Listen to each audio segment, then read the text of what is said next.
Have you ever made a big mistake? I mean, a really big one, where you felt like you'd messed things up so badly there was no coming back? If you have, then I've got a story for you. It's an ancient Bible parable, told thousands of years ago, but it's as relevant today as it was back then. It's a story about family, rebellion, hitting rock bottom, and the incredible power of a love that never gives up. This is the story of the prodigal son. Let's travel back in time. Imagine a wealthy man, a father with two sons. The older son was the responsible one, always doing what was expected, working hard on the family estate. The younger son, well, he was different. He had a fire in his belly, a longing for adventure, for a life beyond the familiar fields of his home. He felt constrained, restless. He dreamed of the big city, the bright lights, the freedom to be his own man and make his own fortune. One day, the younger son couldn't hold it in any longer. He went to his father and made a shocking request. He said, "Father, give me my share of the inheritance now." Now, you have to understand, in that culture, this was a huge insult. It was like saying, "Father, I wish you were already gone. I don't want to wait. I just want your money." It was a deeply selfish and hurtful thing to ask. Any other father might have been furious, might have thrown him out. But this father was different.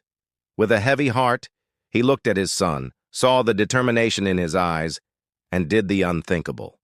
He agreed. He divided his property and gave the younger son his portion. Can you imagine the pain the father must have felt? Letting his son go, knowing he was probably heading for trouble, but loving him enough to give him the freedom to make his own choices. With his pockets full of cash, the younger son didn't waste any time. He packed his bags and headed off to a distant country, as far away from his family as he could get. He was finally free, or so he thought. He lived it up, throwing lavish parties, surrounding himself with new exciting friends who loved his generosity as long as his money lasted. He spent recklessly buying whatever he wanted, living a wild life without a single thought for tomorrow. For a while, it was the dream he had always imagined. But dreams built on shallow foundations don't last. Soon, the money ran out. Every last coin was gone. And just as his pockets became empty, a severe famine struck the land. Suddenly, there was no food, no work, and no money. His friends, they vanished as quickly as his wealth had. He was left completely alone, hungry and desperate in a foreign land. He was starving. He had to do something. The only job he could find was the most degrading job imaginable for a Jewish man: feeding pigs. He was so hungry that he found himself staring at the slop the pigs were eating, his stomach growling, wishing he could just have a mouthful of their food. But no one gave him anything. It was at this moment, sitting in the filth of a pigsty, that he finally hit rock bottom. And in that moment of absolute despair, something shifted. He came to his senses. He thought, wait a minute. Back home, even my father's hired servants have more than enough food to eat, and here I am, starving to death. He realized the foolishness of his choices. He had traded the unconditional love of his family for fleeting pleasures and fair-weather friends. He was humbled. A plan formed in his mind. He said to himself, I will get up and go back to my father. I'll say to him, Father, I have sinned against heaven and against you. I am no longer worthy to be called your son. Just make me like one of your hired servants. He wasn't expecting to be welcomed back as a son. He knew he didn't deserve that. He had burned that bridge. All he hoped for was mercy, a chance to work for his father and just have a roof over his head and food in his belly. So with renewed determination, he stood up, left the pigs behind, and began the long, difficult journey home.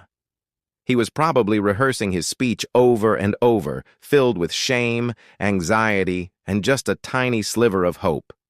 He didn't know what to expect. Would his father even speak to him? Would his brother mock him? Would the servants laugh at the sight of him, this rich kid who had thrown it all away? But here's where the story takes its most beautiful turn. While he was still a long way off, his father saw him. Think about that. The father wasn't just sitting inside, bitter and angry. He was watching. He was waiting. Every day he must have scanned the horizon, hoping, praying for his son's return. And the moment he saw that familiar figure, ragged and broken, trudging down the road, his heart was filled not with anger, but with compassion. The father didn't wait for his son to grovel. He didn't wait for the practiced apology. He ran. The dignified, wealthy landowner hitched up his robes and ran to meet his son. He threw his arms around his neck and kissed him. All the shame and fear the son had been carrying washed away in that one embrace. The son tried to give his speech. He started, "Father, I have sinned against heaven and against you. I am no longer worthy to be called your son." But the father wasn't even listening to the apology. He cut him off. He turned to his servants and shouted with joy, "Quick, bring the best robe and put it on him. Put a ring on his finger and sandals on his feet. Bring the fattened calf and kill it. Let's have a feast and celebrate. For this son of mine was dead and is alive again. He was lost and is found." The celebration began immediately.